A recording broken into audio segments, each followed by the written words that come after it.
What's going on, everybody? It's Nick8 here, and how was your guys' holiday? How was your guys' Christmas? And are you looking forward to the New Year's coming up? I know my review is out a couple days late, but I had family down for for Christmas, and I had a great Christmas. Did you guys have a great Christmas? Let me know in the comments below if you had a great Christmas, and did you get everything you wanted? Did you receive everything you wanted? Did you enjoy everything you wanted out of Christmas this year? But and I'm just talking about Christmas. Let's talk about the Dragon Ball Daima review. And this episode has two big things that we're going to talk about, and that is the continuations of both the fights between Do in Tamagami 1 or T1 and Vegeta in Tamagami 2 T2. Now, I'm going to talk about T1 first, and then Do, and then I'm going to talk about T2 and Vegeta at the closing of the segment. So, like I said in every other episode review, there will be some spoilers. I'm going to talk about stuff from the episode. I promise on this one, I'll try not to put the YouTube thumbnail as anything super spoilery.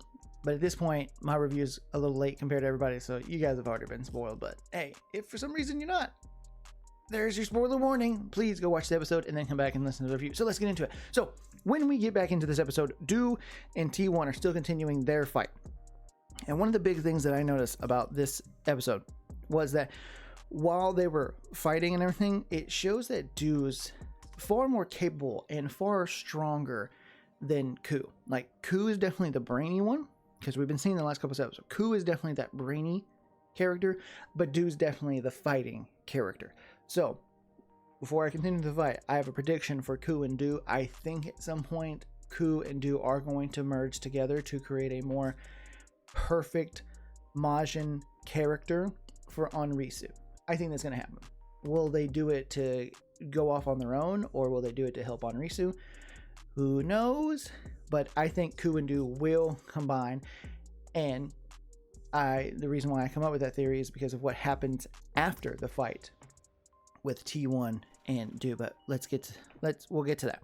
So they're continuing their fights, and while Do and T1 are fighting, T1 makes a massive crashing noise, right? He swings his sword, he rips apart the ground, and they hear it. And we get a shot of Goma for the first in this episode, and he's like, "What is going on?" Because we know Goma and Deku have been watching Vegeta fight T2 because they're worried, like, "Oh no, they're gonna get the other Dragon Ball. We gotta keep an eye on. We gotta." So he flips over the screen, sees that Do and T1 are fighting. He's like, "What is going on? Who is that? Why is T1 fighting? Someone's after the Dragon Ball." And of course, Goma doesn't know what Do is. He's never seen Do. He doesn't look exactly like Majin Buu. And he's like, "I know it's not Majin Buu. So what is this thing?" And then while they're watching it, Degasu is like, wait, look over there. And using the little screen they have, by the way, I don't even know how they managed to see stuff. Like, what camera action do they got going on in the demon world for him to see everything, basically? Anyway, while they're watching that fight, Degasu points something out, and they zoom in on Risu and Ku watching. And that's when they realize that Onrisu is up to something. They see it right then and right there. They see Onrisu standing there with Ku. She's there watching the fight with Do. So they immediately go, okay, yeah. Goma's like, Onrisu's up to something. I know she's up to something. I don't know what she's up to, but clearly that thing that's fighting T1 is probably working with Onrisu. And this upsets Goma so much because now he thought for the longest time he just has to deal with Goku and them. He didn't think he had to worry about Onrisu. And now he's worried about her. And Degasu is really upset with his sister's actions. Like, before we pan away from them, we see that, he's like, he looks stern, he looks angry. He's like, "What are you up to, sister? Like, what are you planning?" And there's a moment in the episode where after Onrisu and them get the Dragon Ball, Goma states, like, maybe Onrisu's getting the Dragon Ball to help us out, to keep it away from Goku and them, And Degasu's like, "You really think my sister would do anything like that?" Or maybe it was Goma that said it, but one of them was like, "You really think Onrisu would do something that nice for somebody?" And they're like, yeah, no, you're right." So at this point, Goma knows Onrisu is up to something. He knows that Onrisu has a Dragon Ball. He knows that this Do and Ku character are working with Onrisu. He just doesn't know what she's planning, what Do and Ku even are. He doesn't even know that they're Majin creations. He has no idea. But now he's like, great. not only do I have to worry about Goku and them, now I also have to worry about Onrisu.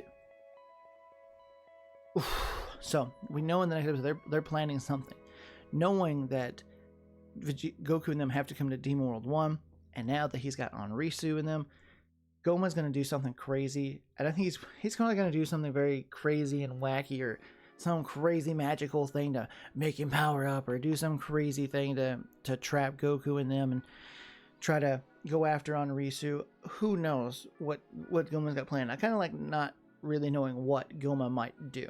It keeps Goma interesting, right? But now Goma has fallen even further down on this totem pole.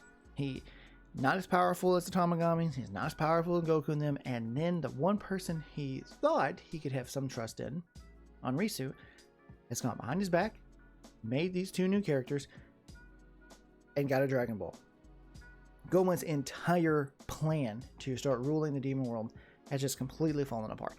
He may be ruling it right now, but his entire setup is just falling apart, and he doesn't even know what to do. And Degasu is just super bewildered. He's like, oh my god, now my sister's up to something great. And here's the thing, Degasu definitely is in league with Goma 100%. He's loyal to Goma, but it makes me wonder when the series gets to this moment of, will Degasu decide to split away from Goma and fully join with his sister, or is he just strictly loyal to Goma no matter what, thick and thin to the very end? Who knows? I kind of like wondering how Degasu's allegiance are going to lie. But so their involvement has been more of that spectator throughout the most of the series at this point, because after episode 1, Degasu and Goma haven't done anything other than just watch. But we see these slow little kinks in everything that Goma's been planning just falling apart. So Goma is basically like throwing everything at the wall at this point. Hopefully something can stick. Hopefully something. Again, I've been saying it for the last couple of reviews. Goma is not the big boss at the end. He's definitely not. Unless something changes, I don't think Goma is the big boss at the end. So that's just my opinion. Now, like what I said at the beginning, when I said that Ku and Do, that theory I said about Ku and Do merging together. So after Do fights and defeats Tamagami 1, by the way, Do's fighting, a friend of mine was having this conversation with me.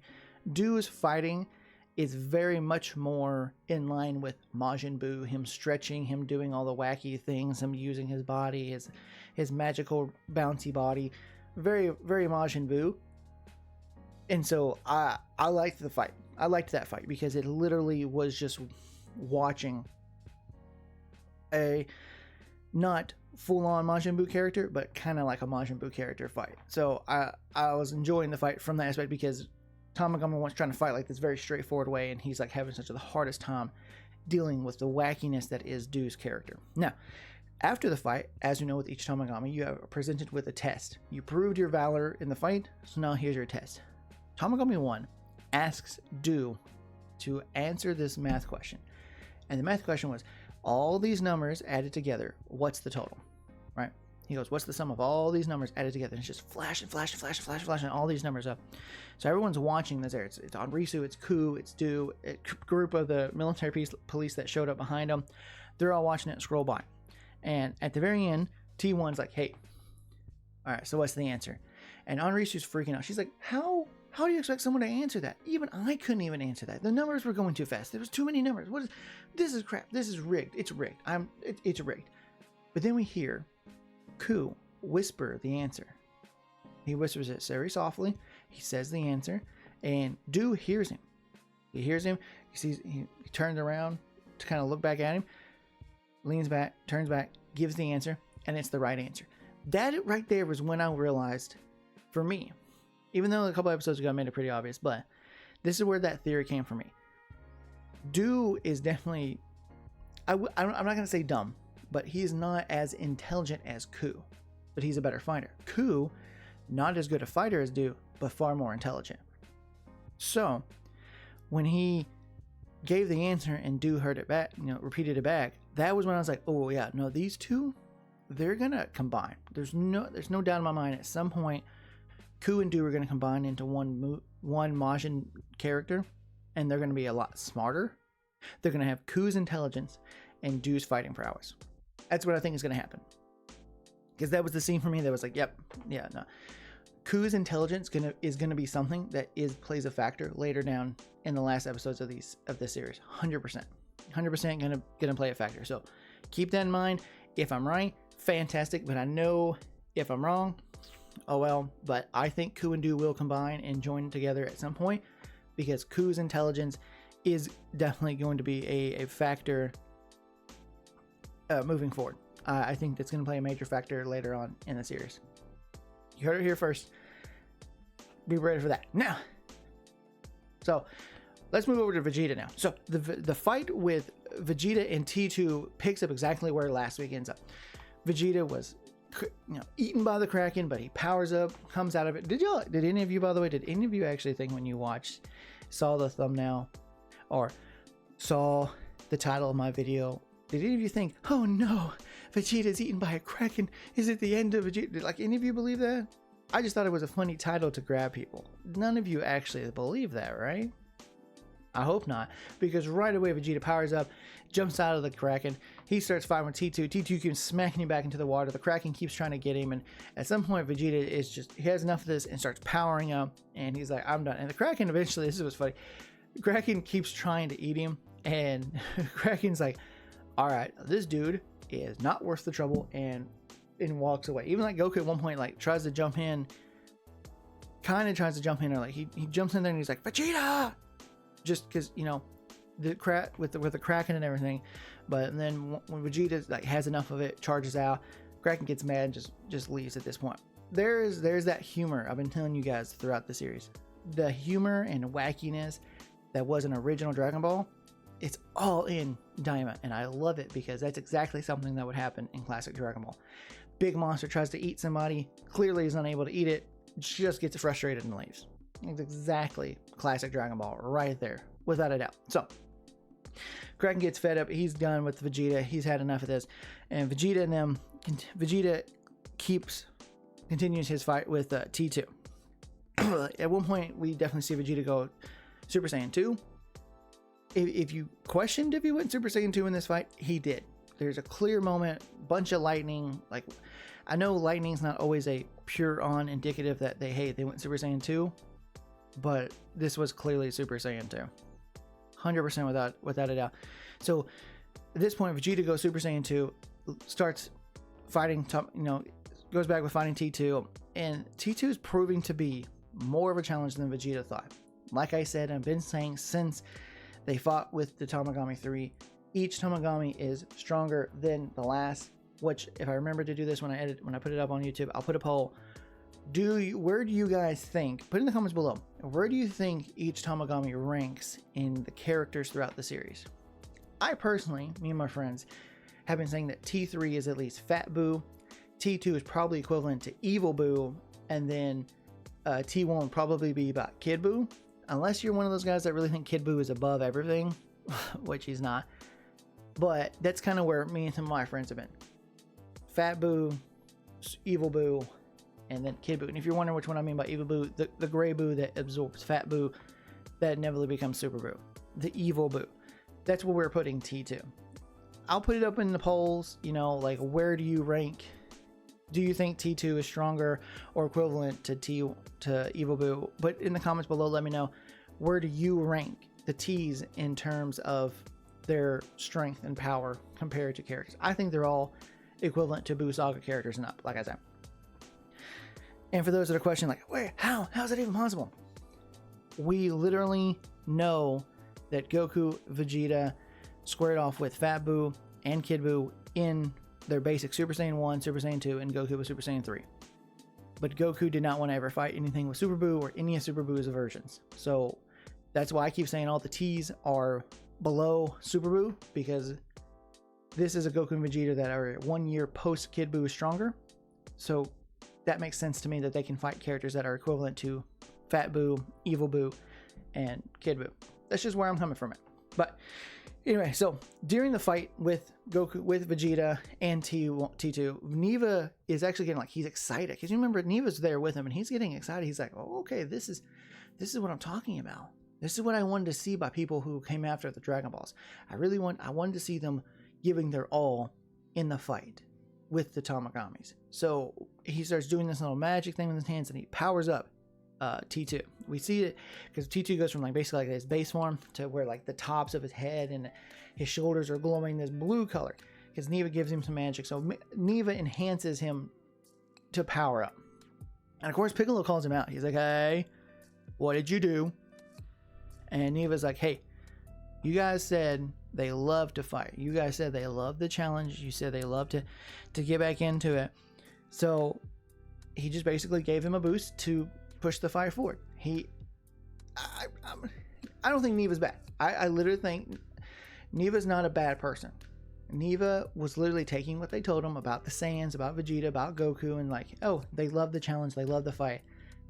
Let's give my creations a little bit more of a nudge, a little bit more of a power boost. Let's go. So he gives him a boost, and the fight keeps going. And then now T2 overtakes Vegeta at this point, and he's too much for Super Saiyan 2.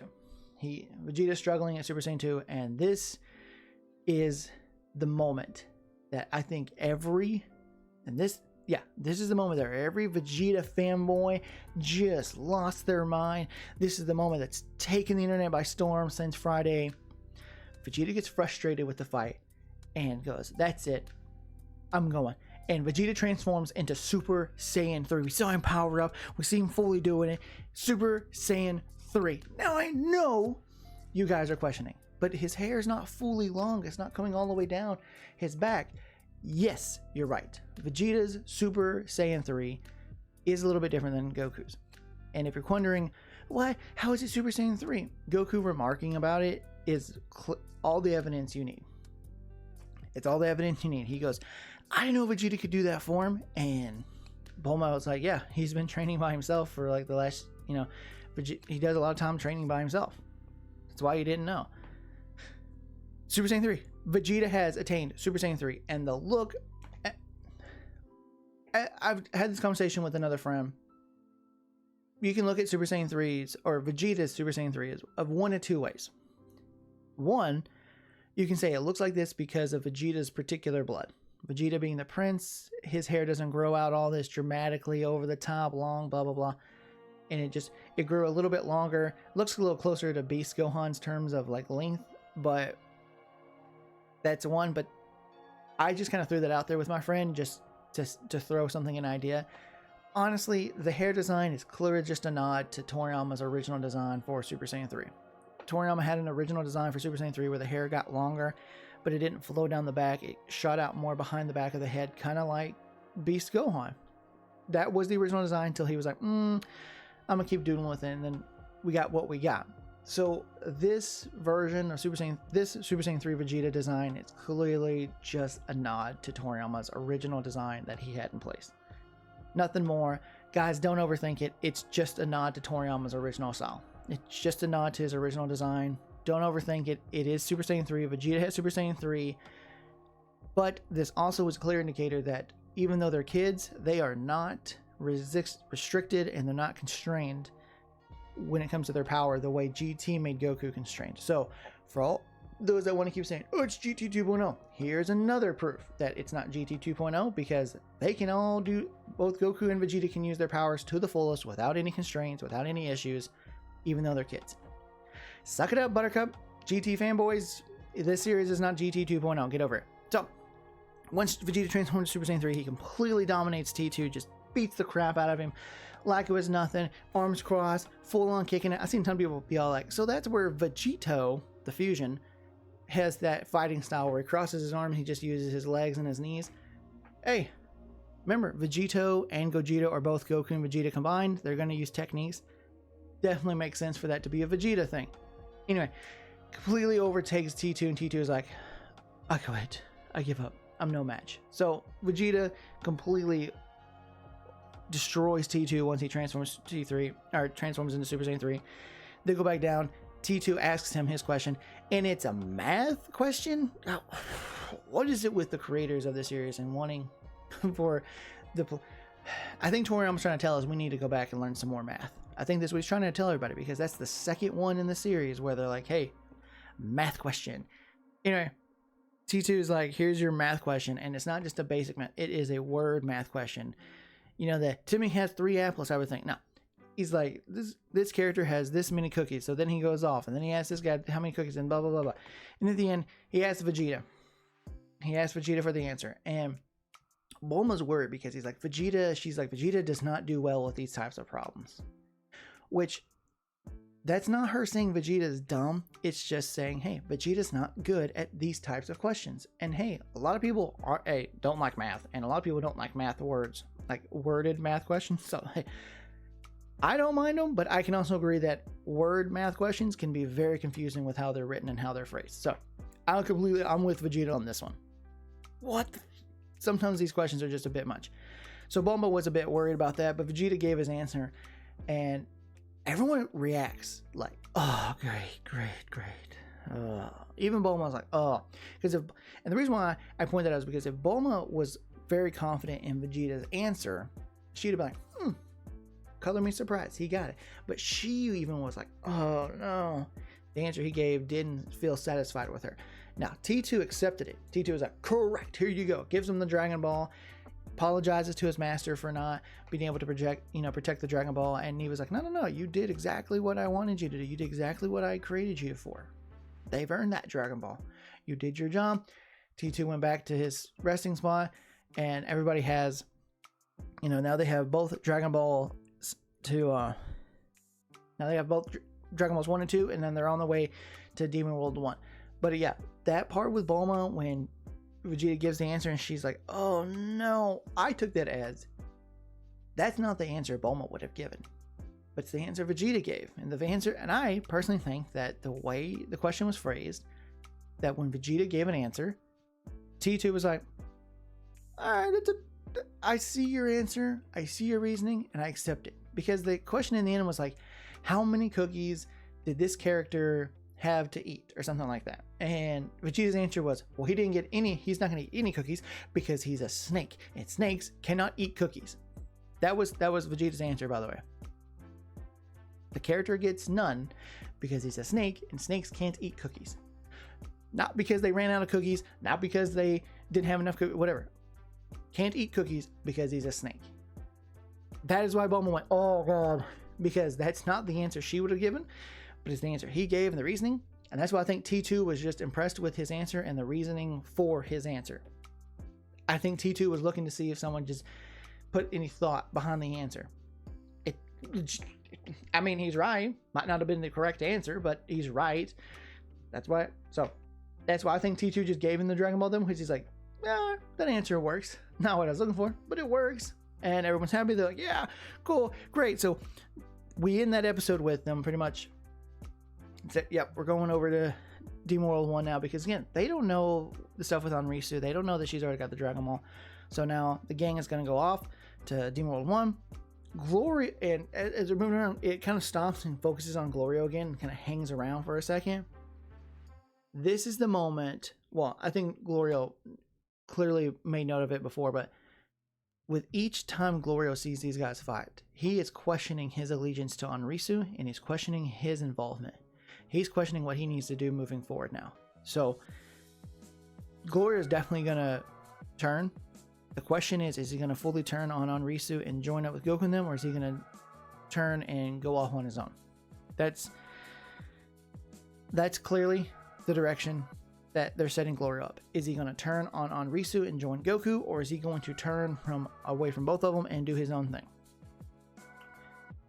Who knows? But it's clear that Glorio is very much questioning what his plans are moving forward, seeing how strong Goku and Vegeta are. But that's been my review for the episode. What'd you guys think of the fucking episode? I loved the episode. I was having a good time. I know you guys should be ranting and raving and like, yes, Super Saiyan 3 Vegeta, it's here. That's right. We got Super Saiyan 3 Vegeta. And for those that are questioning why Vegeta didn't do Super Saiyan 3 against Beerus, simplest question is, 1, Battle Gods came out before Daima. They didn't think about it. That's the simplest one. Within an in-universe reason, Daima's probably going to show that Vegeta used it, but was like, I don't really like using it, because he already saw the issues with it when Goku fought Buu. Vegeta just wanted to attain it for himself, and the series never said he never got it. That's all y'all's headcanon, by the way. For all of you that keep saying Vegeta just never attained it, the series never said that. You guys have been saying that. Vegeta never said he didn't get Super Saiyan 3. He just has never used Super Saiyan 3. Probably just doesn't like using it. And it makes sense when he fought Beerus in that brief moment. He lost control, went into a form he's most comfortable with the rage boost, and that was Super Saiyan 2. Simple as that. You guys are overthinking something that's kind of right in front of your face. Hey, with all that said and done, what'd you guys think of Super Saiyan 3 Vegeta? What'd you guys think of the episode? Let me know in the comments below. Let me know how you enjoyed your Christmas. And that's going to be my review of Dragon Ball Daima, episode 12. I got a little talkative right there. But talk to you guys next time, everybody. See ya.